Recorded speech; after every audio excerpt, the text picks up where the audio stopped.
might be a Viking or a Saxon or a Roman, but tell me, do you like 'em? Would you sex 'em? Would you bone 'em? Would you go to bed with King Ethelred? Would you bunk William the Conqueror up in the sheets with Samuel Pepys? Mussolini was a mean, he led a fascist insurrection, but does he make you creamy? Does he give you an erection? Would you pork Richard the Duke of York? Does a boner start when you think of Bonaparte? Are you sexually aroused at the thought of Pol Pot? Historical hot or not? Hello and welcome to Historical Hot or Not, the only history podcast that looks at the life and times of history's most celebrated figures and asks, yes, but would you? It's the pod parchment that puts the ass in Macedonian Empire, the ab in Abbasid Egypt, and flicks the bean of Jacobean England. I am your co-host Aidan McCaffrey. I am not a historian, and this is... Catherine Mather, who is also not a historian. But we are comedians and we are horny for history. Kath, I understand that you just got back from Paris where you went to the catacombs.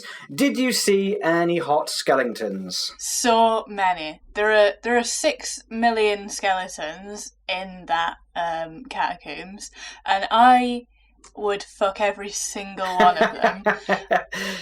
Without hesitation. Yeah, and was removed by guards on several occasions, actually, from mounting a pile of thigh bones. You think skeletons are famously, they don't have sexual organs, but they are all bone. They are. It's such a mystery, isn't it? And where there's a will and a bit of imagination, there's a way. There is. It's sad, that, isn't it, that your sexy organs go away eventually. It is, but little did all those dead Parisians from yesteryear know that wasn't going to stop old Catherine Mather when she showed up in the 21st century. I would have loved to have been in that meeting, wouldn't you? Like, okay, listen, we decided to build this capital city on a fucking swamp, and for some reason that's bitten us on the ass.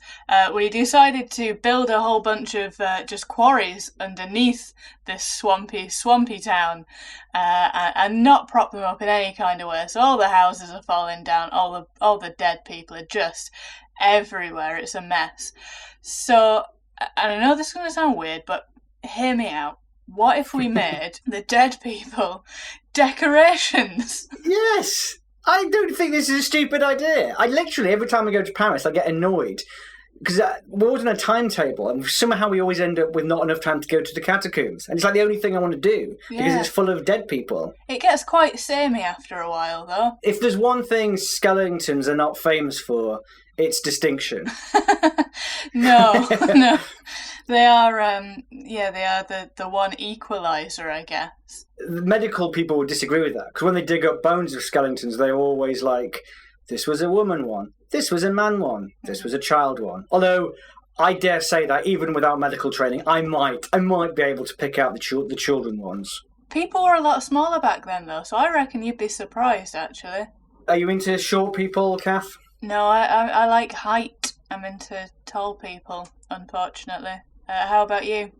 Well, I've identified a contradiction in your story so far, because you were at it with these skeletons like it was nobody's business, and they were all short, so which is true? They were all short, but that's because they were but just a skull. Oh, right. I like the idea that 150 years ago, 200 years ago, people weren't short. It's just that you've looked at just the skulls and assumed that's the whole person, and gone, Jesus Christ. Parisians were short in the 1700s. That's what evolution's like, isn't it? And in 300 years, we went from skull-sized people that were just heads to people, all of it, everything below the neck evolved in the last 300 years, didn't it? Yeah, we started top down. Today, we're talking about Jane. She's 42. And she's from Greenwich. Oh, Jane, 42 from Greenwich. I'm 37. Not too much of a leap for me. I'm going to open up eTrust. This is the historical dating app that we use here on Historical Hot or Not. Just a reminder of the format, because this is new. Kath's going to propose a historical figure to me First physical appearance, then she's going to go through the life and times. And at the end, I'll just say whether I'd bang them or not. She did one last week. It was Mr. Thomas Beckett. And at the end, if they are hot, we will put them on the Bayo... We'll put... I can't remember my own pun. The Bayo Tap Thatistry. The Bayo Tap Thatistry. And as of yet, no one's on it. No. Beckett failed to make the cut. So we'll... what did you say your name was? So this is Jane. Incidentally, that is what I do on dates as well. 10 minutes in, I just go, what's your name again? Oh, yeah, cool, Jane. What do you want for a drink, Joe? I do like how you are the one who very much holds the format of this podcast together, and I just go straight into it. People will work it out on their own. They do, yeah. Like in last week's, when you just went, right, who have you got for me? And it was like barely introduced the concept or anything. So this photo of Jane I'm looking at is an interesting one, because she's sort of in the distance a little bit, like peeking her head round an arch. It's actually part of a bigger photograph, but I've just zoomed in. So in the original photo, she was even further, the painting, she was even further away from the easel / lens than she was in this. It's a bad omen. You know, it's like on Tinder when girls post photos of themselves with their mates and you don't know which one's which. Yeah, and every single one of those 6 pictures is them in a group. And it's the same combination of 6, so even your attempts at deduction to see who's the common denominator won't work because they're all there. This is a bit like that. It's like she's gone, I don't have enough faith or confidence in myself, so I want you to paint me from about 40 feet away. I think she looks quite pretty. She sort of looks like Scarlett Johansson as the woman with the pearl earring. She looks a bit like that, and that's quite hot. She's got a nice dress. I'm curious. I'm going to swipe right and try and find out more. Well, Jane, also known as Jane Foole, spelt with an E, because it was the olden times. I've never heard of this person. She was a court jester, one of the few female ones, because at the time most of them were male. And I'll be honest with you, we're not working on much here. There's very little information of her life outside of the period 1535 to 1558. Is this episode going to be 4 minutes long? And is it just going to be you going, she's a jester, here's a photo of her from a long distance, would you? Is that this episode? Well, no, I have got more, so, you know, go fuck yourself. But what we do know about her is that she was Anne Boleyn's woman fool. Because even back then, you couldn't just be a fool. You're a woman fool. Yeah. But she didn't actually seem that important to Anne, which was a shame. And Anne, of course, was beheaded on the 19th of May, 1536, for daring to miscarry a pregnancy that was potentially a male, and also for not being okay with her husband fucking around. Rightly so, in my view. I think Henry made the right call there. Absolutely. Now, Aidan, how long after arranging your wife's murder do you feel is a respectful period to wait before moving on? It would largely depend on whether I'd had lunch or not. If I had eaten already, I think we're talking minutes. Mm-hmm. If I hadn't eaten, I'd give it an hour. I would eat quickly, but I've got to factor in a walk to a nearby Subway, eat the Subway, come back, then I'm back on it. How quickly do you think that you could find somebody? It would depend where I was. If I was in a shopping centre, you're talking seconds, right? Yeah. I mean, I'm overestimating my own confidence here, because actually, in my actual dating days, I couldn't just go up to someone and be like, all right, love, is that a ladder in your tats or a stairway to heaven? I wasn't one of those zingy one-liner confidence guys. So actually, putting it into that context, I'm going to say 36 hours, and that's me factoring in the minimum time I need to get on Tinder, swipe right, get a match, and then find someone who is up for meeting up very quickly. Yeah, your schedules have to align. 36 hours, 37 hours if I haven't eaten. Henry spent a little bit longer, actually. He married his third wife and his favourite wife, Jane Seymour, an honourable 11 days after having Anne murdered. What a ledge. Players going to play. What are you going to do? Well, you know, time marches on, doesn't it? It does. You can't dwell on the past, Kath. You can't. You can't. Your wife's head is still warm on the cobblestones. You can't hang on to the past. You got to move on. Yeah. So after Anne was murdered, Jane got passed on to Princess Mary, who was very fond of her. So Princess Mary, eventually known as Bloody Mary, if you were a Protestant, was the only daughter of Henry VIII and Catherine of Aragon to survive infancy. What a claim! Everyone's got to put something on the Tinder profile. Don't knock it. Yeah, someone's doing well for themselves. Yeah. So at the time, it was custom for all jesters to shave their heads every 2 or 3 weeks. And even though Jane was a lady one, she was no exception to this rule. I heard that's one of the new criteria for performing at the Cavendish in South London. Yeah, you've got to buy 2 drinks, bring the audience. But hang on, why did these women have to shave their heads? Did they not think long hair was funny back then or something? No, I think it was just the uniform, you know. And to be fair, there weren't that many women doing it. It was all men, so it isn't kind of as weird to have men shave their heads as it is women, is it? But she had to shave it so often that she developed a scalp infection in March 1543 because she was constantly shaving it.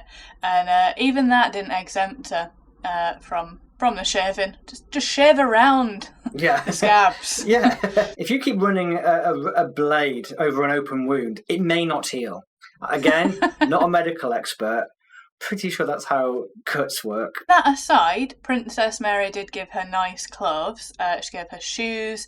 She gives her lessons on the virginal and the lute. So basically, everything that we know about Jane Foole comes from the receipts of stuff that people bought for her. So if you look her up, it's just lists of things that she was clothed in and owned. But she worked alongside Lucretia the Tumbler, who may also have acted as Jane's keeper. What do you think about the shaved head look? It's sort of like not my preference, but I would be lying if I said there weren't shaven-headed ladies who I thought were attractive. It's a particular look. Like, you have to be particularly beautiful to carry it off, I think, don't you? Your eyes, nose and mouth have to be in pretty good nick to pull off bald. You were saying a minute ago that everything we know about Jane is from her receipts of stuff bought for her. If that was true of you, what would your Wikipedia page say? Oh, God, that I didn't eat very well. What do you eat? What vegetables can I roast quickly? Right. So you'd be like Catherine the chip eater or something. Yeah. Or Catherine the aubergine or something. Do you like an aubergine? What about you?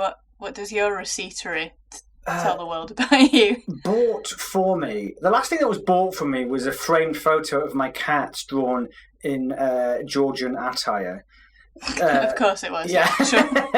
As in, like, literally, they've got, not roughs, but they've got, like, old-fashioned 18th century clothes on. Whatever that tells you about a person. He was middle class. Yeah. At this point, it is worth noting that there were 2 types of fool at the time. Fool, jester, what have you. So there was the natural or innocent fool, and they were people who had mental or physical disabilities. Oh, God. Right. They were defined by Nicholas Breton in 1616 as abortive of wit where nature had more power than reason. Oh my God, that's appalling. Right. It really is. They weren't nice about it. But it's weird because, interestingly, innocent fools were believed to be closer to God, and as such they were highly valued by the nobility, whilst also being employed for entertainment purposes. So it's like, I don't fully understand where they stood. Can you pretend you're an MC and introduce someone using that quote about where nature has failed? Like, welcome to the stage, a man where nature's failed. It's Aidan McCaffrey. Yeah. I think next time we MC for each other, we absolutely should introduce each other that way. I did once bring someone on. Talking of Nazis, please welcome. How is Sean Patrick these days? He was so angry with me. The other type of fool was the merry fool, and they were entertainers who were of sound physical and mental health, who simply pretended to be impaired for the entertainment of others. This is like people who pretend to be working class just to gain a bit of victimhood status, but they're not. They're living on Daddy's trust fund. Exactly. They paid a lot of money to dress like shit, actually. Jane was an innocent fool, and Lucretia was a merry fool. So Jane will have also worked alongside Will Somers, who was Henry VIII's court jester, and he's like the famous one that everyone's heard of. It was rumoured that they had a relationship and might also have been married, but that's unlikely. I think they were just a man and a woman in the same workplace. So by 1543, Jane was under the care of Catherine Parr, who was King Henry's sixth wife, who gave her a flock of chickens to care for. Do you think you'd take a flock of chickens? No, I feel that's a burden, not a gift. I feel like a gift is not something they should have to put a lot of work into. Here's something that you need to clean up a lot of shit of. Yes, you'll get some eggs out of it. And I do like eggs. I ain't knocking eggs. I suppose, I mean, like someone gave you a cat. I guess it's the same thing, but you get a lot of comedy back from a cat. But you're not getting much comedy back from a chicken. They're not bald. Nature has not impaired them. They're not funny. No, they know. They know a jester. But it was around, Catherine Parr time that she appeared in the painting that was used for her betrothed profile, and it's actually part of a much larger painting. I mean, this painting, going back to the painting of Poetic Distance, it looks like I sometimes will deliberately take an awkward photo of my wife. Do you know what I mean? Like, if I can hear her coming, I'll wait until she appears around the corner, then I'll just take the photo without... That's what it looks like. It looks like someone's kind of reverse photo bombed her for a laugh. Yeah. And she's like, oh, what are you doing? Except they've done it as a painting, which would be quite awkward because she'd have to suddenly appear. You have to very quickly sketch what she looked like in that moment and then paint it. And then later, Jane would be like, when did you take this? God. It was when you were walking around the corridor by the arch the other day. She's like, oh, this is embarrassing. Delete it. I'm not deleting it. It took me 6 hours to paint. So what I've done is I've sent you the bigger picture. I've seen this. I've seen this painting before. It's called King Henry VIII and His Family. Very much what it says on the tin. You can see it in real life at Hampton Court Palace, should you wish. And in it you can see that she's dressed in the Dutch style, which was considered slightly lesser than the French style. So that kind of denoted her standing. Now, if you can you just tell me what you can see in this picture, Aidan McCaffrey? Right, this is where I think I'm going to earn my historical bona fides, because I think I know what's going on here. Right, go on. The painting is Henry VIII, his son Edward, his third wife, Jane Seymour. Mm-hmm. You've got Jane on the left, accidentally walking past the door as the painting's being done.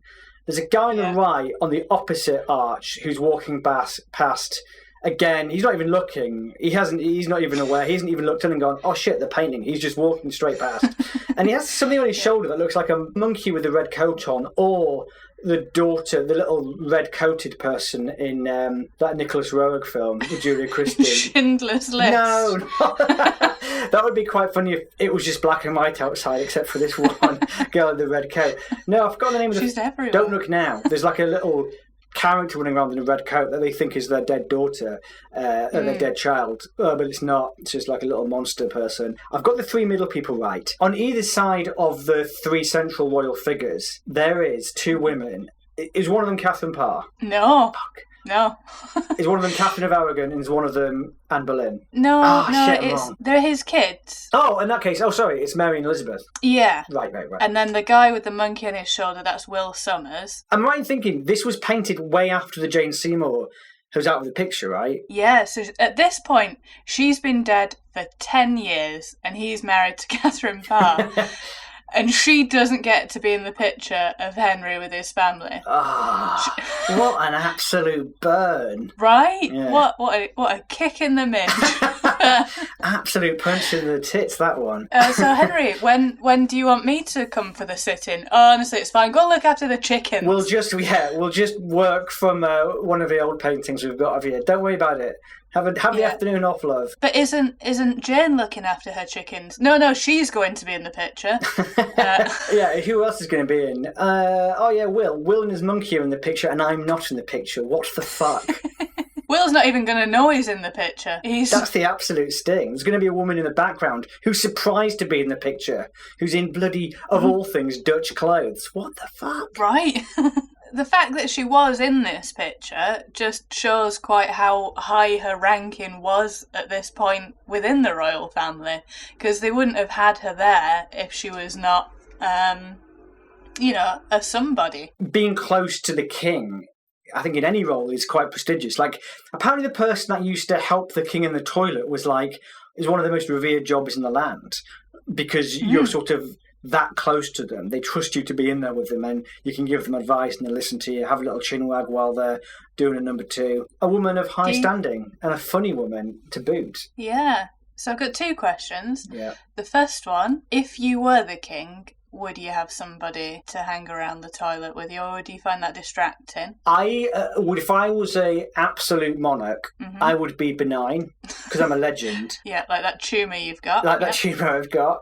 And because of that, I couldn't have anyone in the toilet with me while I shit, because no one needs to be subjected to that. We don't know each other that well, Kath, but I'm willing to tell you this. I'm a 15-minute minimum. Oh, right. You take a book in with you. Take a book in, get through 3 or 4 Economist articles, write half an episode of Historical Hot or Not. A lot happens in there when I'm busy, and the room is not fit for purpose for long afterwards. So, no. Out of kindness to others. And when King Aidan I dies, they will say of him, he was a good king. He shat in no one's presence.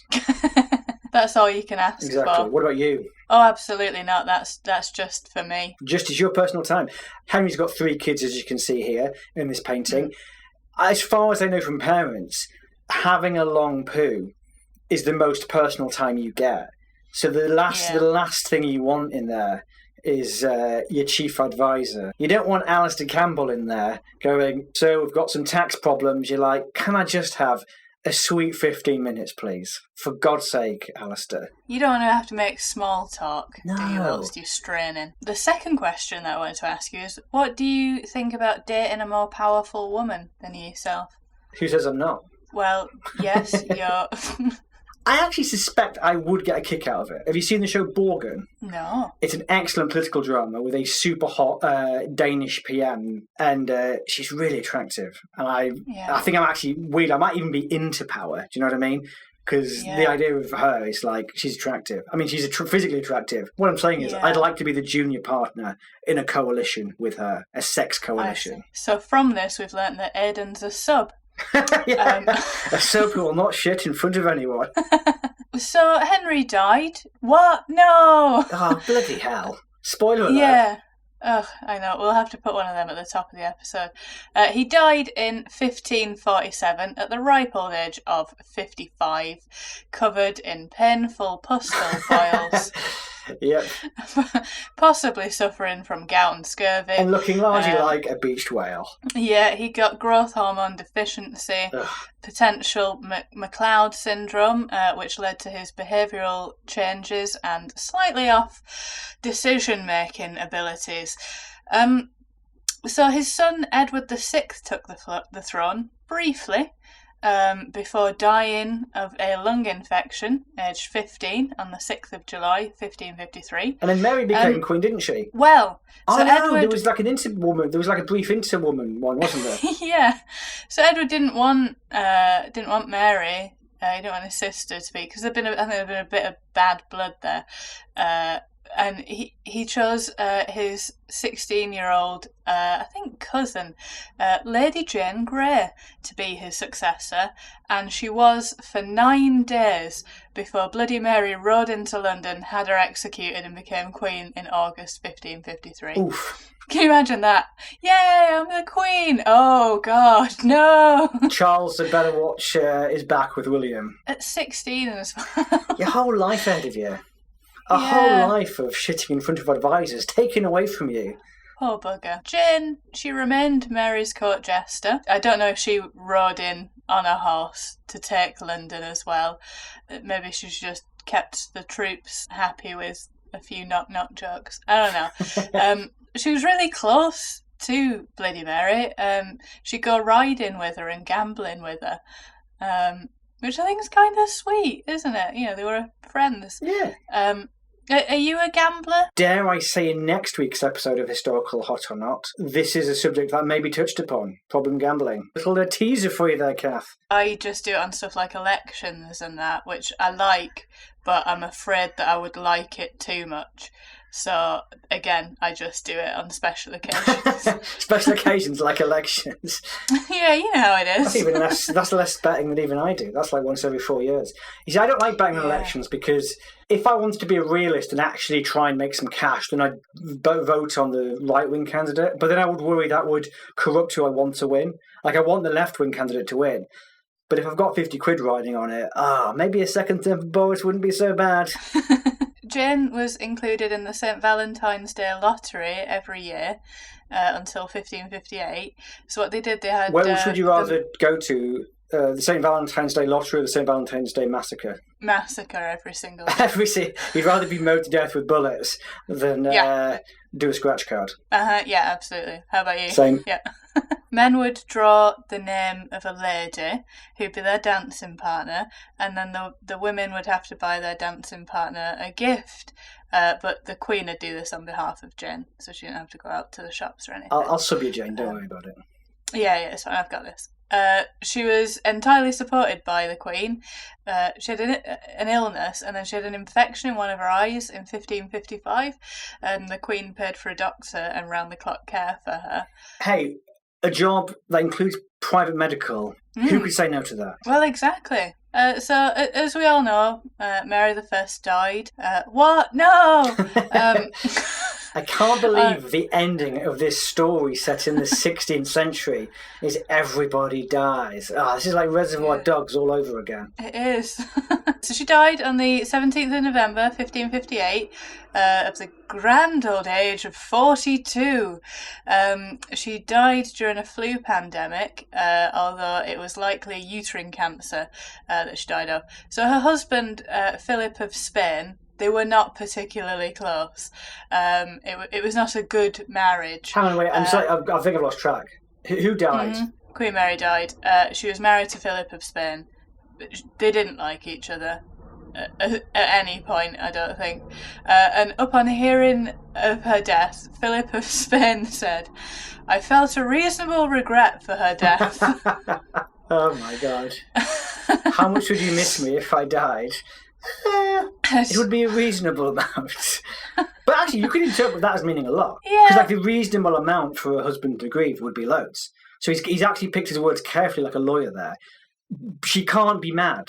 I mean, she's dead, so she has no choice. But she can't be mad because he'd be like, hey, I said reasonable, and reasonable could be fucking loads. Yeah, I mean, it's none, but it could be. Yeah, I feel nothing, but by what I originally said, I could feel a lot. Because the thing is, as well, she had a couple of phantom pregnancies, so everyone thought she was going to have a baby, and I think he got quite angry with her that there was no baby, and it's like, you're pretending to be pregnant, and she wasn't. I think she just had cancer.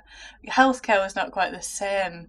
If you went to the doctor today and said, "What's this lump on my testicle?" and they said it's a phantom pregnancy, you're not getting good healthcare. No, get a second opinion. Yeah, exactly. With Mary's death, that's where our record of Jane ends, because everything that we know about her is sort of from more powerful people.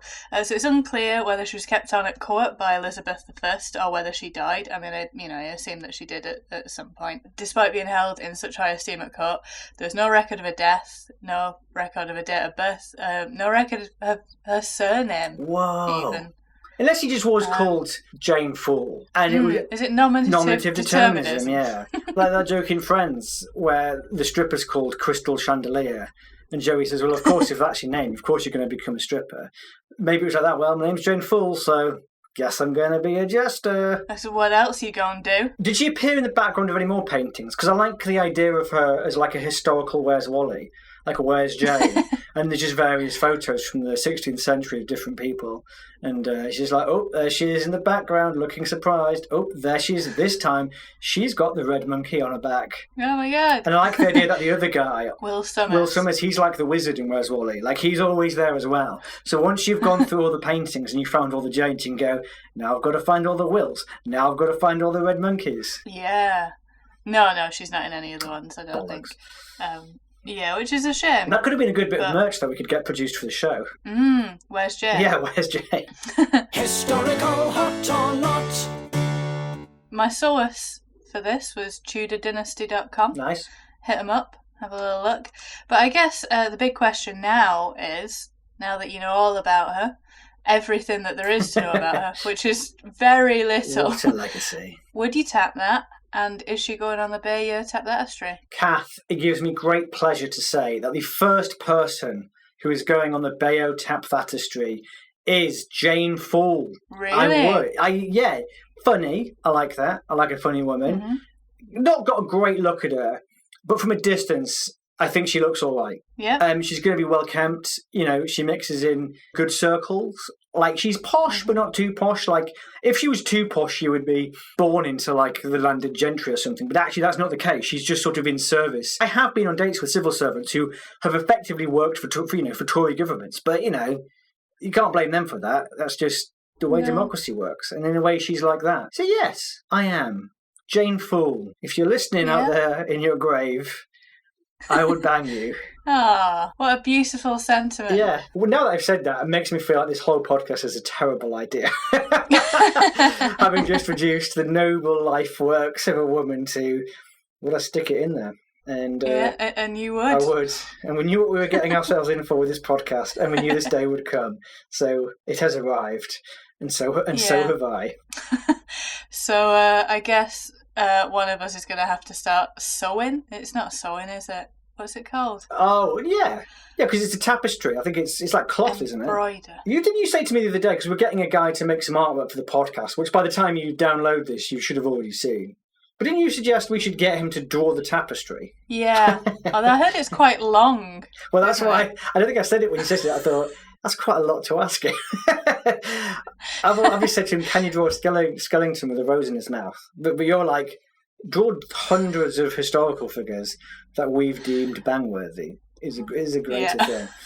But, all of it. Do it all. But if you are an enterprising listener and you fancy making the bang tapestry, fucking hell, the tapestry, go for it. We ain't going to stop you. Yeah, no, that'd be great. I'd love to see it. Tell your friends about this podcast if you liked it. I understand rating and reviewing on the podcatching app of your choice is a very good way to spread the word. But just tell people about us. Spread the word. Get out there. Retweet our tweets. All that jazz. If you know anyone who likes history and is horny, preferably both. But really either. And everyone's horny at some point in their life. Get them listening. Yeah, absolutely. We might have some merch coming. It's early days. We're sort of recording this very far ahead of when we will actually release them. Oh, but I'm so excited for our merch. If it comes together, it's such a good idea that Kath came up with for what we should do as merchandise. So watch this space or watch our Instagram feeds. Take care. Stay sexy. Stay sexy. Stay alive. But if you can't do both on this podcast, that ain't a bad thing, is it? No. Everybody that we talk about nearly is both sexy and dead. So that's it for Historical Hot or Not. And remember, it's not what's on the outside, it's what's on the inside of the coffin that counts. See you next week, everybody. You have been listening to Historical Hot or Not. If you'd like to contribute, we would fucking love that. So you can find us. We're at Ko-fi. Buy us a coffee. Don't send it to us personally. It'll be cold by then. But it's ko-fi.com/hotnotpod. Send us some coffee. Not real coffee. Send us the money for coffee. Episodes written by Aidan McCaffrey and Catherine Mather. Our wonderful logo is by Richard Todd, and all music by David Eagle.